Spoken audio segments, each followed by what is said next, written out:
ফিলিস্তিনের পশ্চিম তীরে ইহুদি বসতি আরও সহজ করতে নতুন আইন অনুমোদন করেছে ইসরায়েল। এ বিপজ্জনক পদক্ষেপে ফিলিস্তিনি কর্তৃপক্ষ তীব্র নিন্দা জানিয়েছে।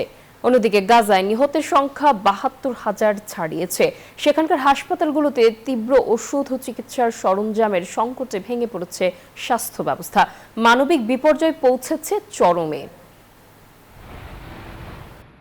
দখলকৃত পশ্চিম তীরে ইহুদিদের জন্য ব্যক্তিগতভাবে জমি কেনা ও বসতি স্থাপনের পথ আরও সহজ করল ইসরায়েল। কয়েক দশকের পুরনো নিষেধাজ্ঞা তুলে নেয়ায় এখন থেকে বসতি সম্প্রসারণে গতি বাড়বে বলে আশঙ্কা করা হচ্ছে। একই সঙ্গে ফিলিস্তিনিদের উপর নজরদারিও আরও কঠোর করা হচ্ছে। ওদের স্বপ্ন পূরণে পাশে থাকতে পেরে আমরা গর্বিত। ইসরায়েলের এমন পদক্ষেপে তীব্র নিন্দা জানিয়েছে ফিলিস্তিনি কর্তৃপক্ষ। এই সিদ্ধান্তকে বিপজ্জনক ও ভূমিদখলের অপচেষ্টা আখ্যা দিয়ে যুক্তরাষ্ট্র এবং জাতিসংঘের হস্তক্ষেপ চেয়েছে তারা। একে আন্তর্জাতিক আইনের লঙ্ঘন বলে মন্তব্য করেছে জর্ডানও।